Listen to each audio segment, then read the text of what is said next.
barternya. Ya.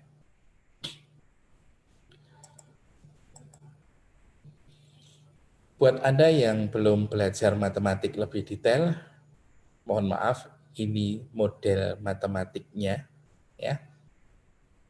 Mungkin tidak perlu terlalu serius yang Anda tidak belajar, yang belum belajar matematik di bidang pemodelan, terutama di epidemiologi, takutnya nanti malah puasanya batal dengan melihat rumus seperti ini. Anda lihat, jadi model matematik itu disebut model SEIQR. S itu susceptible, orang yang sehat tapi rentan terkena sakit. Sakit apa? Sakit COVID-19. E itu expose, orang yang terpapar. Ya, kalau sekarang mungkin ada istilah orang dalam pemantauan misalnya. Kemudian I ini sudah jelas, orang tersebut terinfeksi. Kemudian kalau Q, orang ini dikarantina, masuk ke rumah sakit. Ya, karena sudah pasti positif, kemudian masuk karantina di rumah sakit. Kemudian kalau R, dia recovery, dia bisa sembuh. Jadi, Mas, Mbak, Bapak, Ibu semuanya, orang-orang di Indonesia hari ini, kalau dibagikan KTP atau SIM, SIM itu kan ada jenis-jenisnya, SIM A, SIM B, SIM C, SIM D, SIM E misalnya. Nah, kalau ini saya punya, mereka juga status di KTP-nya, atau SIM-nya, SIM E, SIM S, SIM E, SIM I, SIM Q, dan SIM R. Gitu. Maka setiap hari bisa kita hitung berapa orang yang megang kartu SIM S. Ya, besok pagi apakah sama? Mungkin berubah, ya, berkurang atau bertambah yang statusnya S itu. Dia sehat kemarin 1000, hari ini yang sehat tinggal berapa? 900, bisa jadi. Ya, yang terekspos, terpapar coba. Hari kemarin masih 1500. Hari ini 1700 berarti bertambah. Yang infeksi juga sama seperti itu. Setiap hari seluruh penduduk di satu kota atau di satu negeri mempunyai status 5 ini. Dan setiap hari statusnya selalu berubah-ubah. Berarti jumlah orang yang pegang SIM S sampai dengan SIM R semuanya berubah-ubah jumlahnya. Ya. Maka dengan itu saya mulai membuat analisa di situ. Ya, misalnya yang masuk karantina, kan ada yang mati. Ya sama, orang yang pegang SIM A misalnya naik mobil atau naik motor, kemudian tabrakan ada yang mati. Tapi ada juga yang sembuh, ya berarti dia dirawat tapi juga sembuh. Ya, maka di sini kita hitung semua berapa laju kematiannya, ya. Kemudian berapa laju kontak antara S dengan E, S dengan I. Kenapa begitu? Karena orang yang sehat akan menjadi terekspos, akan menjadi sakit infected ketika mereka saling berkontak. Itu yang saya sebut dengan laju kontak. Kemudian yang menarik, saya mengintroduction namanya laju kecepatan mengkarantina, yaitu alfa. Kenapa? Karena semakin cepat orang teridentifikasi terinfeksi, kemudian dia dikarantina, maka semakin besar alfanya, permasalahan kita juga akan cepat selesai. Kalau betanya gimana? Beta laju kontak tadi. Beta laju kontak itu semakin kecil kontaknya, berarti semakin kecil angka betanya, maka urusan kita juga sudah selesai. Nah, inilah model epidemiologi yang kita kembangkan. Yang di model pertama kemarin saya belum memasukkan faktor atau variabel status E. Ya, hari ini saya memasukkan status E. Jadi kemarin hanya S, I, Q, R. Kalau mungkin Anda melihat video saya yang di YouTube maupun di Facebook. Hari ini saya tambahkan E, dan hari ini juga akan saya tambahkan data yang ikut dianalisis. Nah, hasilnya seperti ini kira-kira. Anda lihat, ya, grafik yang pertama ini membentuk gunung, ya, membentuk gunung yang sangat cantik ini, warna merah yang titik-titik di atas ini, ya, itu adalah model yang kita temukan setelah data kita masukkan, yaitu berapa toh jumlah orang-orang yang terinfeksi. Ya. Jadi jumlah orang-orang yang terinfeksi setiap hari bisa kita temukan berupa titik-titik ini sebenarnya adalah jumlah orang yang terinfeksi. Data yang saya ambil ya adalah data sejak tanggal 2 Maret sampai dengan 14 Maret. Jadi tanggal 14 April. 10 April kemarin diberlakukan PSBB. Ya. Maka ketika kemudian saya tambahkan sampai 14 April, apakah sudah ada perubahan? Ternyata kurvanya cukup melenting sampai di sini. Jadi sampai 14 April itu sifatnya adalah data, kemudian saya masukkan, kemudian membangun model seperti ini. Maka setelah 14 April ini adalah peramalan. Anda lihat di sini, titik-titik ini adalah data yang sesungguhnya, sementara yang biru itu adalah peramalan kami. Maka Anda bisa melihat ya jaraknya, errornya tidak terlalu jauh sampai dengan tanggal 25 April data ini kami buat. Ya. Nah, bisa Anda lihat sekarang untuk pemodelan yang pertama, puncaknya ada di tanggal 22 Mei. Dan orang yang terinfeksi ada 12.706 pada hari itu. Jadi pada tanggal 22 Mei nanti, prediksi saya, forecasting saya, ada 12.706 yang terinfeksi. Berarti kalau jam 15.30 diumumkan oleh gugus tugas COVID-19 nasional itu, misalnya kemarin diumumkan ada 10.551 orang. Nah, itu yang terinfeksi adalah jumlah akumulatif kalau yang diumumkan itu. Karena setelah itu biasanya beliau Pak Ahmad itu mengatakan orang yang meninggal ada 800. Orang yang sembuh ada 1.591 total semuanya ya. Maka kalau beliau mengatakan ada 10.000 yang positif, itu kumulatif.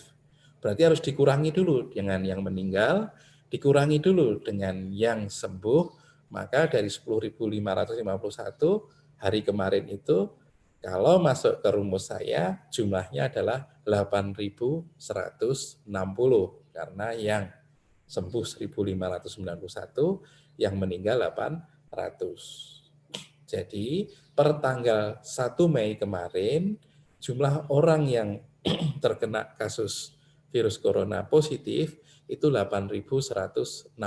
Itu datanya dari pemerintah. Ya.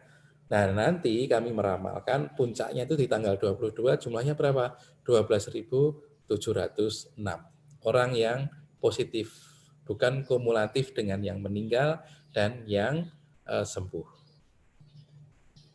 Nah, kemudian hari ini menjadi menarik ketika simulasi, mahasiswa yang nanti ngambil simulasi ini dikerjakan dengan metode Ringkute Orde 4, ya, dengan sistem persamaan diferensial dari S, E, I, Q, dan R tadi. Maka ketika kemudian data saya tambahkan sampai dengan tanggal 25 April, kurvanya cukup landai turun ke bawah karena puncaknya sempat ditekan hingga hanya 11.565. Ya, ini secara nasional. Bisa jadi tanpa mendahului yang lain, PSBB cukup berhasil. Ya, menekan orang tidak keluar-keluar. Berarti apa? Betanya semakin kecil. Ya. Kemudian orang yang terinfeksi segera dibawa, dijemput pakai ambulan, masuk rumah sakit, masuk karantina. Berarti apa? Alfanya semakin membesar. Ya. Jadi kalau di model saya itu kalau betanya lebih kecil dari 0,6, kemudian alfanya lebih besar daripada 1, maka ada optimis loh di Indonesia itu sebelum 30 Juni, sekitar 10 Juni, ya, virus ini akan hilang. Tapi kalau nekat, ayo mudik, ayo keluar rumah, ayo berkumpul bersama-sama, maka betanya besar seperti grafik yang pertama. Ini betanya 0,89, hampir 0,9.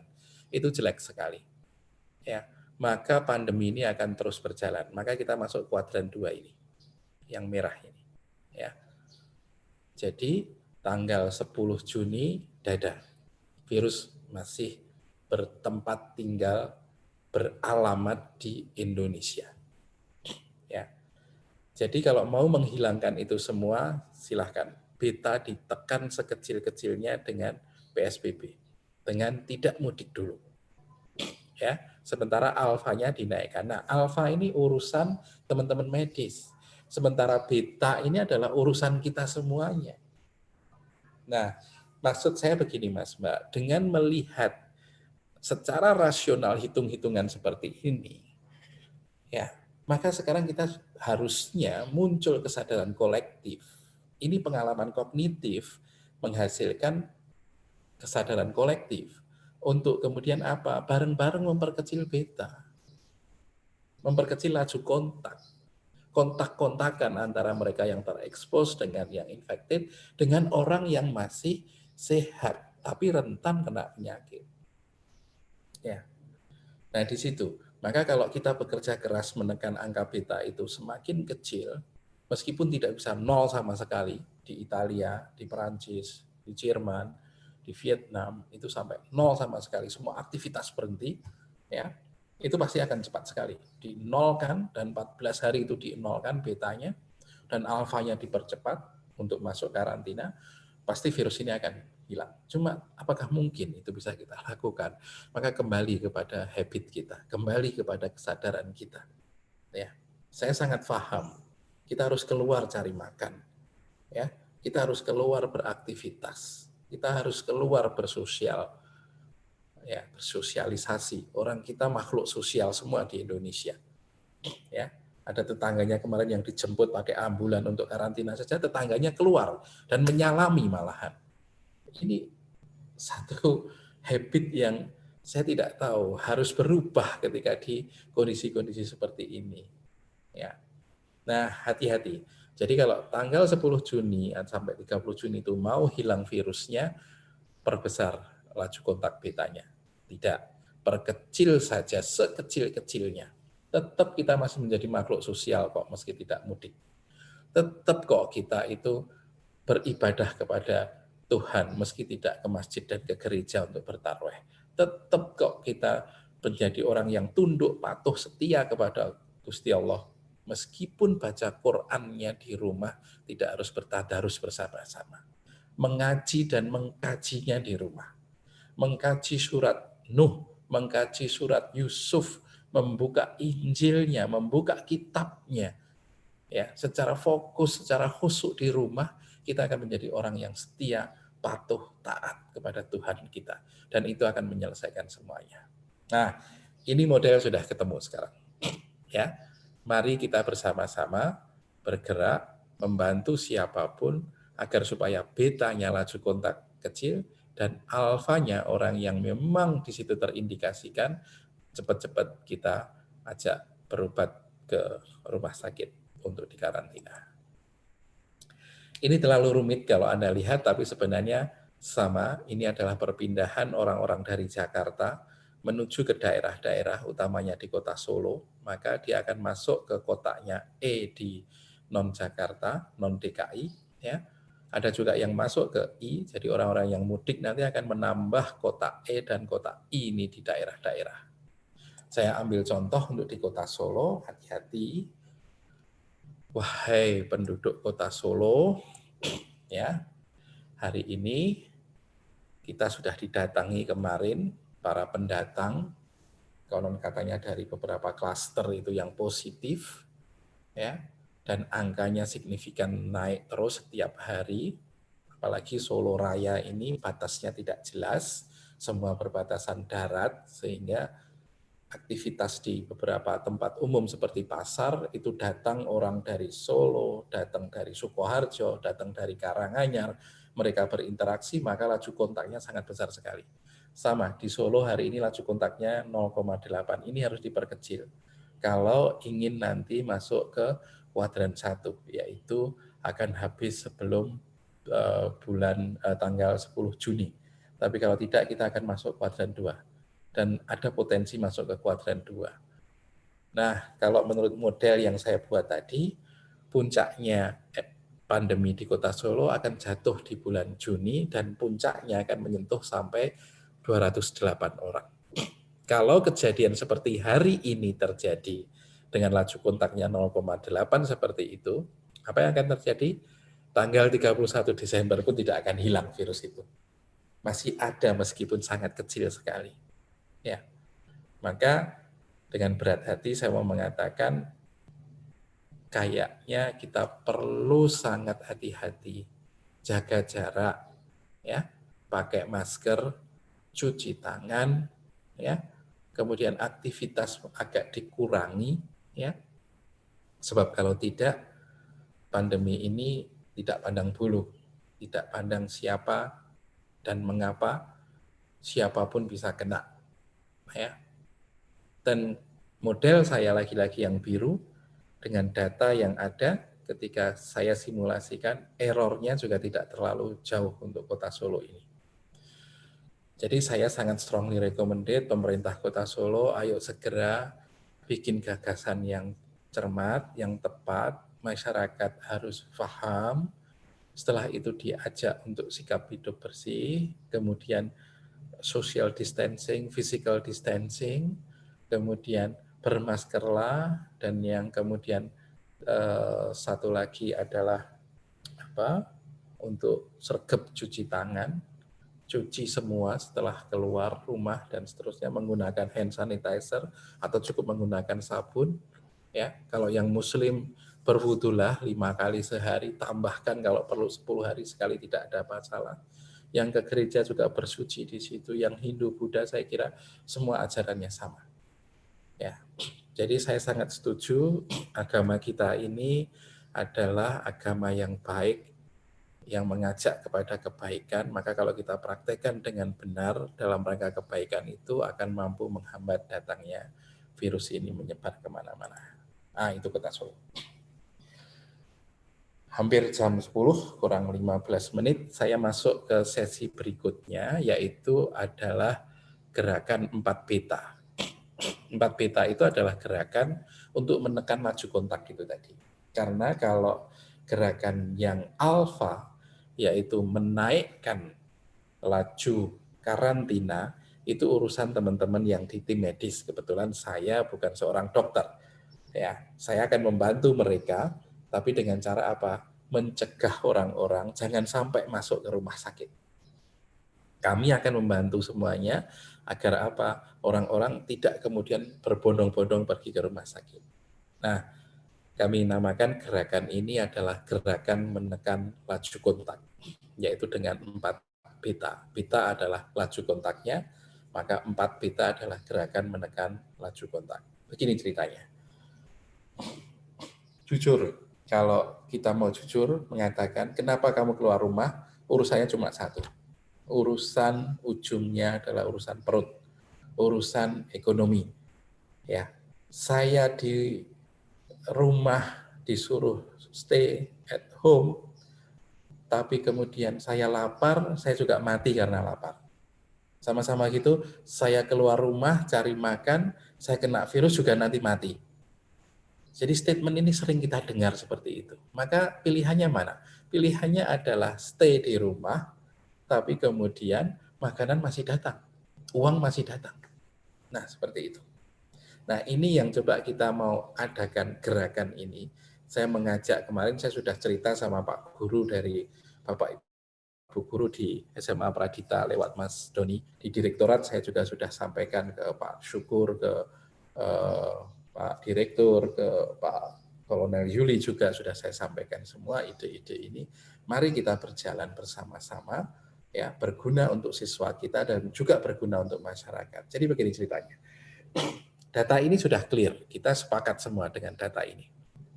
Bahwa kalau uang yang beredar itu semakin bertambah banyak, money growth rate-nya semakin besar, pasti inflasi di suatu negara itu akan semakin besar. Jadi kalau pemerintah itu nyetak duit terus, ya, diberikan ke pasar, cetak lagi, kirim lagi, ya, berarti kan enak sekali nih kita nyetak uang.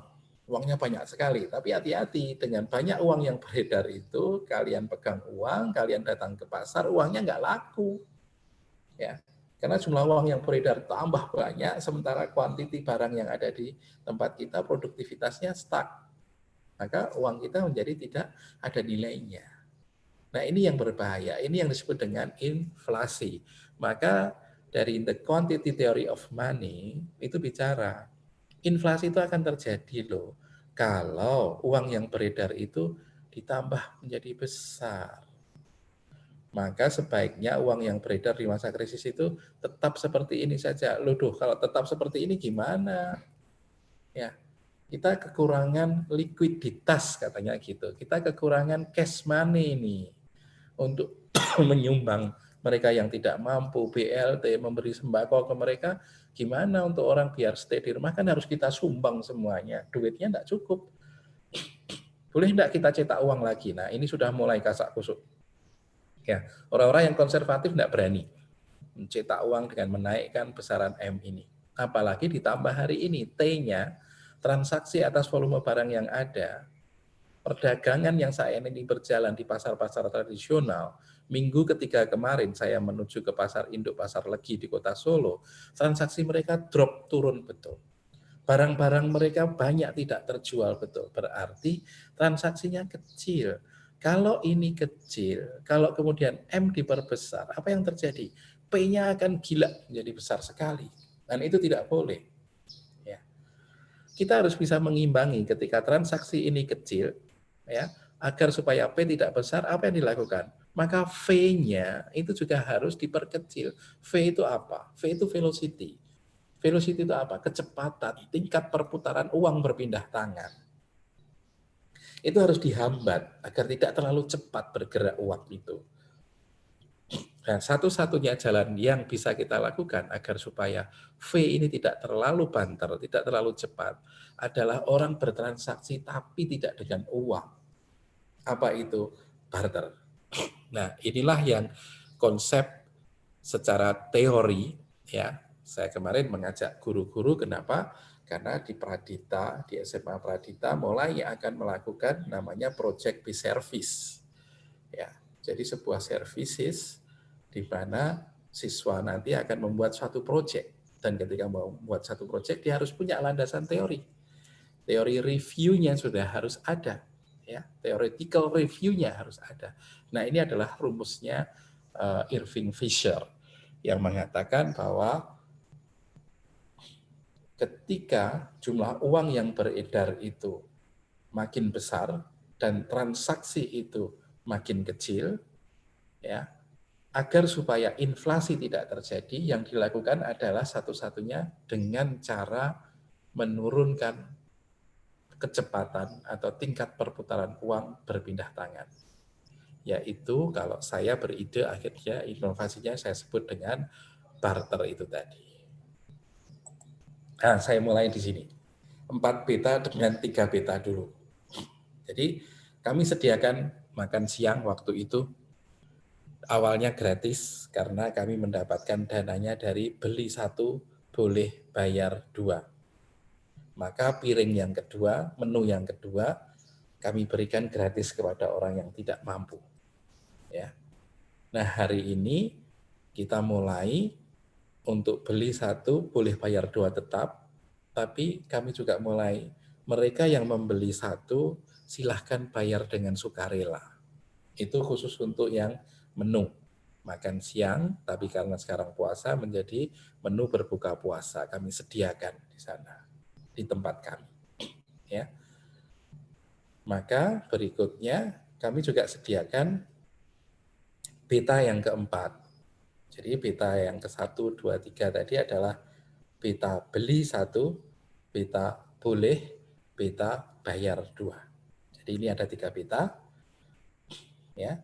Dan sekarang bayar sukarela. Kemudian selain makan siang kita sediakan yang kedua, yaitu apa? Yaitu kita sediakan sembako. Sembako itu 9 bahan pokok, ya, pokok sehari-hari. Kami sediakan beras, gula, ya, telur, macam-macam. Kemudian masyarakat yang datang ke situ kebanyakan adalah masyarakat dari pedagang Pasar Legi dan sekitarnya, atau masyarakat di sekitar kampung Stabelan, masyarakat di sekitar Solo.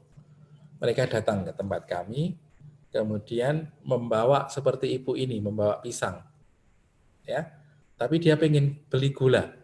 Maka cukup dengan pisangnya diberikan kepada kami, dia pulang bisa bawa gula.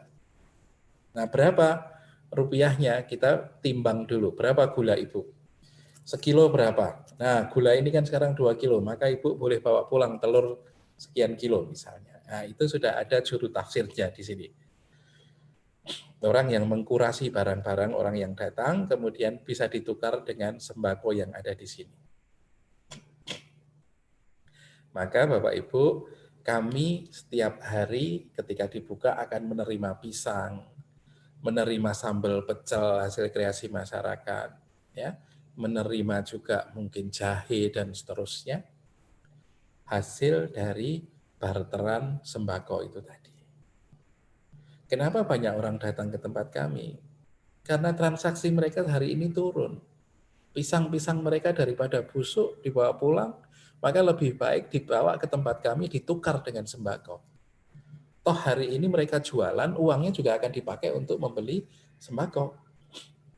Maka ini jenis barang yang kedua. Jadi jenis barang yang pertama makan siang atau buka puasa, sekarang barang yang kedua adalah sembako.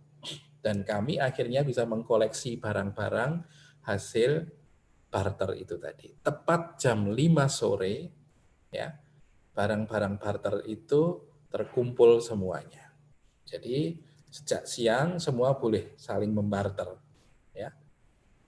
Mereka ambil sembako, saya dapat pisang, saya dapat jahe, saya dapat melon, ya. Terus nanti ada yang datang lagi, dia bawa kerupuk, rambak, saya pengen melonnya Pak, di barter lagi dengan harga yang dikonversi sama, ya. Maka tepat jam 5 sore kami tutup, jenis barang yang kami punya kami data, jadilah data seperti ini, yaitu database komoditas dan harga-harganya. Kami catat satu-satu. Ya. Oh, ini kacang panjang. Ya, ini 5.000 per kilo. Oh, ini pepaya 15.000 per kilo. Ya. Oh, ini belewah dan seterusnya. Oh, ini bawang putih 40.000 per kilo. Hari berikutnya kita punya lagi. Hari berikutnya punya lagi. Hari berikutnya punya lagi. Dan kita buat leaflet seperti ini, kita pasarkan kemudian secara online melalui WhatsApp group, melalui Facebook, melalui Instagram saya misalnya, saya juga ikut memasarkan ini. Jadi akhirnya saya sebagai dosen yang jualan rempah-rempah, buah-buahan, sayur-mayur, tapi tidak apa-apa. Ternyata banyak orang baik hati hari itu ketika membaca status-status kami. Tanggal 24 semua diborong habis. Ya, sampai hari ini ya kita tidak ada stok barang, semua kita online kan, dan hari ini kita sudah mulai mendapat pelanggan-pelanggan yang membutuhkan barang-barang ini tadi. Ya, kita beri kontak personnya di sini, ada Mas Bagus. Ya, saya senang sekali kemarin Direktur Rumah Sakit UNS membeli barang-barang di sini secara online. Ya, dosen-dosen dari Fakultas Ekonomi juga membeli barang ini online. Pak Yuli dari Direktorat Radita juga beli barang ini online. Maka setelah itu mereka memesan, kami kirim barang pesanannya itu tadi dengan ojol, dengan gosen. Sehingga orang-orang yang nongkrong di sekitar kami mendapat lagi tambahan penghasilan karena dia mengirimkan barang-barang ini ketika sore hari atau esok paginya, ya, kepada klien-klien kami, kepada para dermawan, kepada para orang-orang yang baik hati ini, kami kirimkan barangnya dan beliau mentransfer uangnya ke rekening kami. Ya. Jadi di tim kami ada koordinatornya, ada yang bagian membelanjakan sembako, ada yang bagian menghitung harga, ya, ada yang bagian membuat makan siang. Nah, makanya kami sangat terbuka ketika nanti ada volunteer dari kalian, mahasiswa, untuk membantu, karena kami butuh memarketingkan online dan seterusnya. Nah, sampai di sini ketika uang itu terkumpul dari pembelian online, kami belanjakan kembali sembako, untuk esok harinya kami siapkan untuk dilakukan barter kembali. Dan barter kami ini tidak semata-mata barter atau membantu barang mereka yang tidak laku di barter, tidak. Tapi kami kepingin mereka yang datang ke tempat kami harus cuci tangan dulu, kami sediakan batasan di situ, gentong di situ, berjumlah 4. Semua harus cuci tangan. Kemudian ketika masuk ke lokasi barter, mereka harus pakai masker, dan alhamdulillah kita dapat bantuan masker dari para donatur, ya. Sampai hari ini mungkin ada sekitar hampir 1.000 masker kita diberi bantuan sehingga kami bagikan kepada mereka. Dan yang hari ini masih sulit, kami mohon bantuannya juga kepada Bapak Ibu yang datang barter, tolong jaga jarak, ya, sehingga tidak kemudian nanti terjadi hal-hal yang tidak kita inginkan. Tapi inilah proses edukasi yang kami lakukan. Kalau kita hanya ngomong cuci tangan, pakai masker, saya kira mereka tidak akan paham itu. Tapi ketika ibu boleh datang ambil barang, barter, tapi cuci tangan dulu. Tapi maskernya dipakai dulu. Kalau tidak kami layani. Ya, ibu boleh setelah cuci tangan pakai masker, antri dulu. Ya, kalau tidak kami layani. Nah, hari ini kita kepingin mengedukasi itu. Maka Bapak Ibu, Mas Mbak, mahasiswa yang ikut kuliah nanti mungkin disimulasi, inilah pola yang saya ceritakan tadi. Bahwa kalau Anda punya petani, Anda punya pedagang yang ada di pasar tradisional, adalah hal yang muskil, adalah hal yang mustahil. Kalau kemudian Anda tiba-tiba mengatakan, Pak petani, para pedagang, ayo di-online-kan menjadi e-commerce. Tidak bisa. Maka barter ini menjadi satu sarana yang dimana kita bisa mendapatkan barang mereka, mendapatkan info harga mereka, baru dari situ kita input menjadi sebuah sistem dan kemudian kita tawarkan online. Jadi ini tadi, petani menanam sayur, membuat madu, masyarakat membuat sambal dan seterusnya. Kemudian mereka akan datang ke kios mungkin, dijual di kios pasar tradisional, atau mereka langsung ke sini, ya. Yang dari kios tadi juga akan langsung ke sini, ya. Yang dari sini dia akan menemukan buyer secara offline di sini, langsung dapat uang cash, tidak ada masalah. Tapi kalau mereka datang ke sini, ya, dia akan membarter, dia akan pulang mendapatkan makan siang dan atau sembako dan atau barang kebutuhan sehari-hari. Maka di tempat kami akan dapat satu kota ini, hasil barteran dari petani dan pedagang pasar tradisional, mulai sayur, empon-empon, bumbu dapur, telur, daging, buah-buahan, dan seterusnya. Dan ini akan saling ditukar juga oleh mereka. Ini barter yang kedua. Ya, saling ditukar sampai dengan jam 5 sore. Setelah itu jam 5 sore, ya, kami membuat daftar tadi untuk kemudian kami online-kan dan dijual, ketemulah uang cash. Ya, boleh juga ada yang datang mungkin mereka membeli offline ke tempat kami, jadilah uang cash. Uang cash ini kemudian oleh tim barter dibelikan lagi makan siang, bahan makan siangnya, sembako, dan barang kebutuhan sehari-hari. Nah, inilah sebenarnya ketika bicara nanti teknik simulasi atau matematika asuransi, Anda bisa mencari di mana sebenarnya simulasi ini kita gunakan skema barter untuk mentransformasi perdagangan trading yang offline menjadi online. Dan di mana ada penyangga keamanan agar supaya tidak ada risiko sayur itu busuk, buah itu busuk, dan seterusnya. Nah, akhirnya untuk yang ikut kuliah matematik, Anda akan mempunyai pola seperti ini. Ya. Berapa jumlah demand-nya, berapa yang dijual dari produsen kepada grosir, dijual kepada konsumen itu sebanyak gamma D, kemudian yang dijual ke tempat barter itu mungkin 1 minus gamma D, harganya berapa, ini harganya price, di sini juga price, di sini juga price, berarti dikalikan saja. ini barangnya, ini uangnya yang diterima. Maka dari sini nanti ya Anda bisa membuat sebuah model matematik berapa sebenarnya profit yang bisa dihasilkan sebelum ada barter dan sesudah ada barter. Kira-kira menguntungkan yang mana? Secara logika sederhana, ya, ketika nilai harga dari manufaktur tadi lebih kecil dibandingkan dengan harga yang digrosir, pasti sistem barter akan lebih menguntungkan. Dan Anda bisa menghitung ini, dan Anda bisa menjadikan ini bagian dari tugas akhir, skripsi, tesis, atau disertasi. Kita bisa tulis menjadi satu paper yang mungkin bermanfaat ke depan. Kira-kira itu yang bisa saya sampaikan, ya, di mana ujung dari kuliah kita hari ini bisa membangun sebuah sistem baru di masyarakat.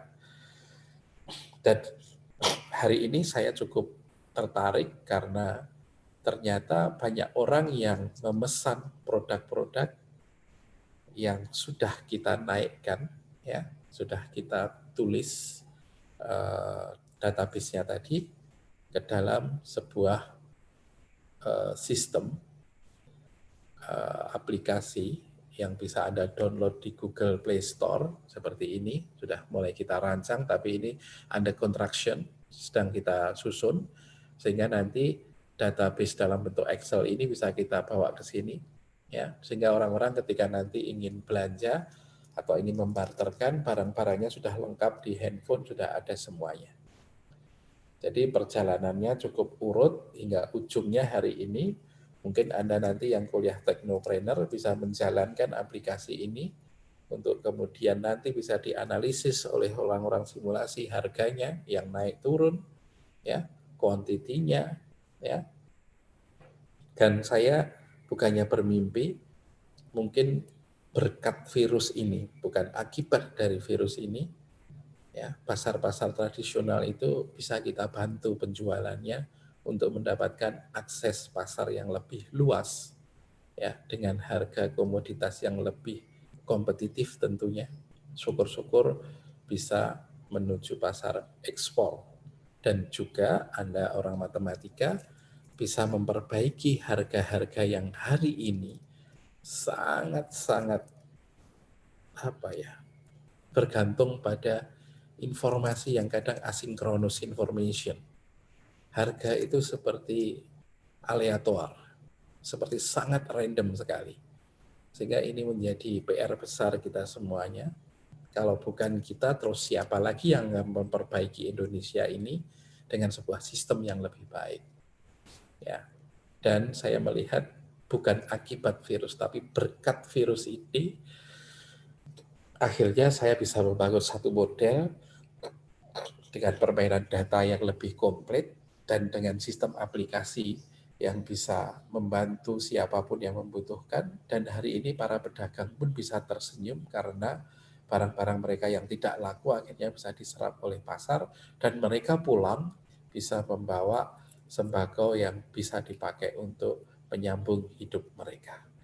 Saya kira itu yang bisa saya sampaikan untuk kuliah hari ini. Terima kasih sekali atas partisipasinya, atas kehadirannya di kuliah online hari ini. Silahkan kalau mungkin nanti ada pertanyaan-pertanyaan atau ada hal-hal yang ingin disampaikan, boleh Anda langsung chatting ke saya, boleh Anda langsung memberikan tulisan-tulisan Anda. Dengan sangat senang sekali. Saya ingin sekali nanti membuat tim yang lebih dahsyat bayangan saya untuk mengawal aplikasi ini, dan saya welcome siapapun untuk kemudian mari kalau ini bisa berjalan baik di tempat saya, mungkin di copy paste di tempat lain juga akan menjadi lebih berguna untuk semuanya. Saya kira itu dari saya. Selamat bekerja untuk semuanya. Ya, jaga iman kita agar tebal imannya, jaga imunitas kita agar kebal imunitas kita, dan berikan amal terbaik kalian, Anda semuanya, di bulan suci Ramadan ini.